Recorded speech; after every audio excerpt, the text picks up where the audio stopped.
por favor. Obrigado, boa noite a todos. Eu queria inicialmente agradecer o convite. Em segundo lugar, já pedi desculpas a vocês todos que estão aqui, porque eu tenho um voo às 8h15 e tenho sessão amanhã, portanto, não há hipótese de eu continuar. Mas pedir desculpas aos meus colegas e a Miriam Leitão, que eu queria tanto ficar... Eu não vou constranger os outros para dizer que eu vim muito mais para ficar... Mas já disse, não era meu intuito. Infelizmente, foi ficar para uma outra oportunidade. A Miriam, eu admiro não só pelo seu trabalho, mas pela prole, que eu tenho um contato mais a miúde e portanto, queria pedir desculpas também. Mas esses eventos são importantes para a gente não apenas falar, mas para ouvir. E, sobretudo, para nós, juízes, ouvirmos. Porque o juiz está acostumado a fazer de conta que ouve. E é um fazer de conta que ouve porque é no processo. E ali com uma série de limitações, e esses eventos propiciam a janela, nesse caso, para o futuro, e o futuro do nosso Brasil. Eu vou começar pelo começo. Em primeiro lugar, dizendo o óbvio, eu, como juiz, não posso falar tudo o que eu gostaria. Dentro dos limites, eu digo o que eu penso, mas acho que o juiz é alguém que deve entender que a sociedade espera que o papel, não é o cargo, o papel que ela ou ele exerce seja preservado. Isso significa uma certa contenção, mesmo para aqueles que gostam de dar opinião sobre tudo, falar sobre tudo, mas não é apropriado para o cargo. E, evidentemente, num tema como este aqui, é evidente que há muito a dizer, mas eu deixo esta responsabilidade maior com aqueles que podem falar sem nenhuma fronteira, vamos dizer assim. O segundo começo é o próprio título, porque, se nós olharmos lá, acho que não foi à toa, Brasil do Amanhã, já é em si uma resposta aos pessimistas que acham que o nosso país não tem amanhã. Eu faço parte daqueles que procuram entender o Brasil com as suas dificuldades que tem, mas acredita firmemente que o Brasil tem amanhã. Depende, evidentemente, de todos nós e, sobretudo, de como nós vamos nos comportar em 2018 como cidadãos. O tema deste nosso painel, e aí eu vou também partir da própria expressão, é caminhos da democracia. Também acho que não foi à toa. Significa, em primeiro lugar, que para a democracia não há apenas um caminho. Porque aquele que achar que há apenas um caminho já está trazendo para si, como roteiro de vida e de atuação como cidadão, uma perspectiva totalitária, que exclui outras possibilidades de se alcançar a democracia. Portanto, caminhos no plural. Além disso, o título indica também que a democracia é um processo, é um caminho. E não vamos imaginar que será apenas uma manifestação de rua ou brasileiros que oferecem o seu corpo e a sua mente a torturadores, me refiro a você, e que isto basta e que o Brasil estará transformado, ou qualquer país estará transformado com a varinha de condão. Não, é um processo. E eu vejo esse debate muito forte hoje, e por isso eu insisti em mencioná-lo, na questão da proibição do financiamento empresarial nas campanhas eleitorais.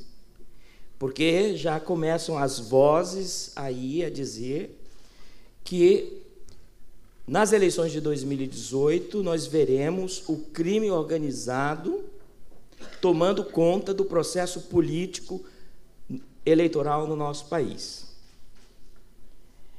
com o Caixa 2. Ou seja, de um lado, uma visão extremamente imediatista, e que poderia até ser admissível se houvesse algum altruísmo ao se falar e se preconizar o que vai acontecer nas eleições de 2018, mas o intuito não é de alertar que haverá caixa 2 nas eleições de 2018.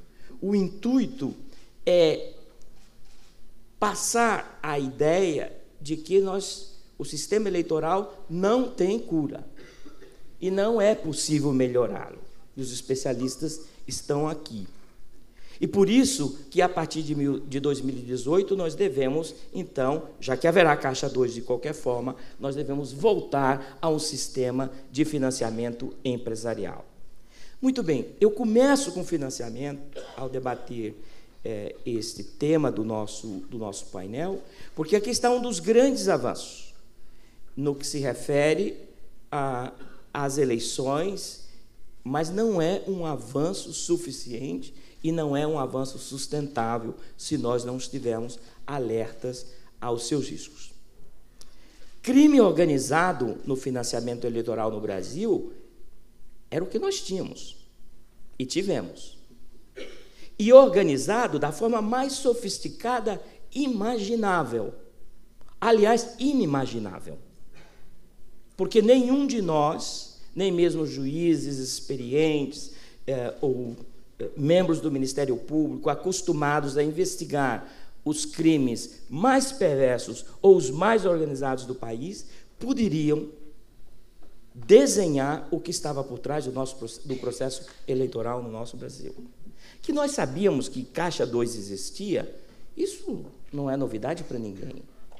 Mas o sistema de captura absoluto do poder e a certeza igualmente absoluta da impunidade e a incapacidade também absoluta da justiça eleitoral de identificar essas mazelas, tudo isso é que deve servir de rumo para, quando terminarmos as eleições de 2018 e houver caixa 2, e haverá caixa 2, haverá abusos no financiamento desses, enfim, eu não tenho o número exato de candidatos, porque não sabemos ainda, mas sabemos que serão milhares de candidatos. Lembremos que, no passado, certamente, e eu não sei o que ocorrerá em 2018, mas no passado foi muito pior do que o pior que possa ocorrer em 2018. Então, não vamos aceitar esta ideia de que, se em 2018, por isso eu falei de democracia como caminhos, como um processo, se em 2018 nós não tivermos as eleições mais limpas possíveis no país, não vamos imaginar que isto é um fracasso, é o oposto. Significa que, por mais desvirtuamentos que tenhamos, ainda assim, nós certamente teremos eleições mais limpas, não tão limpas quanto gostaríamos, como a de como as anteriores. O segundo ponto que eu queria aqui deixar, estou deixando várias questões abertas para os meus colegas. É uma forma até de autodefesa também, porque algumas questões eu não posso, só posso tocar na superfície, não posso dizer exatamente o que está lá. Mas uma outra questão, e que, de certa maneira, todos nós estamos a par, é a reforma político-eleitoral que ocorreu recentemente. E eu tenho ouvido de tudo, não sei ainda a opinião de vocês, então vou me arriscar. Porque há aqueles que acham que não se alcançou nada. E que, portanto, as eleições de 2018, nessa perspectiva do arranjo constitucional e legal, basicamente vai seguir as linhas das eleições anteriores. Eu sou mais otimista, porque eu sempre fico satisfeito com um pouquinho que eu recebo. E considerando a dificuldade que existe de uma instituição que hoje não goza exatamente da maior estima da população brasileira, que é o Congresso Nacional, se reformar, o que veio já é avanço. Eu estava convencido que não viria nada.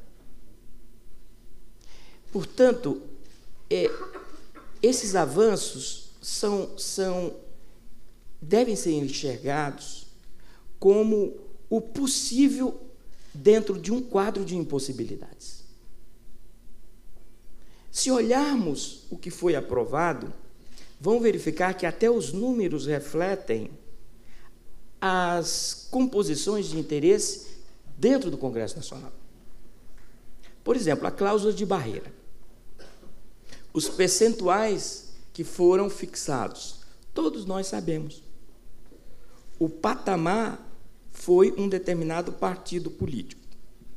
Todos os outros, a partir daquele partido, estão, de certa maneira, assegurados o número de parlamentares. Alguém vai dizer, mas isso é ilegítimo. Será que é? É totalmente ilegítimo?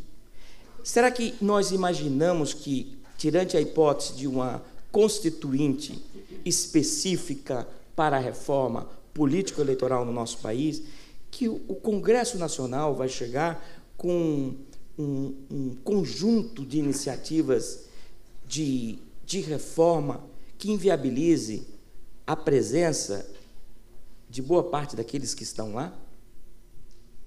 Então, talvez a nossa expectativa é que esteja um pouco, é legítima, mas esteja um pouco elevada demais.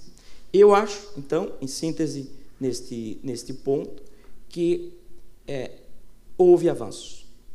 E nós devemos, então, agora analisar e cobrar, ao mesmo tempo, que esses avanços não se transformem, porque no Brasil tudo aquilo que é bom, logo em seguida se encontra uma curva para voltar ao sistema anterior, e o provisório vira definitivo, é o nosso país. Pois bem, que esses avanços pequenos não se transformem ou em retorno ao status quo, ou mesmo em retrocesso.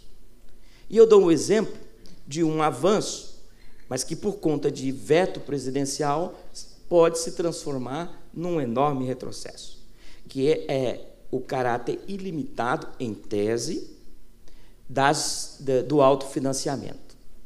Se pegarmos o quadro do Congresso Nacional, nós vamos, de novo, os especialistas estão aqui.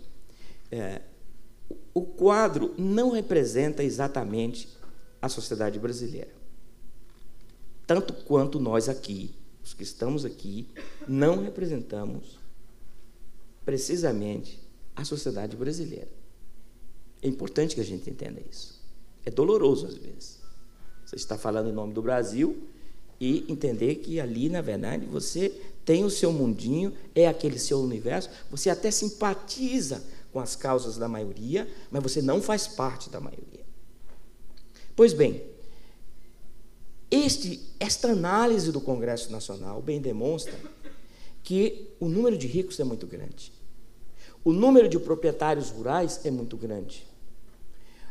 Em outras palavras, o número de representantes da elite é muito elevado.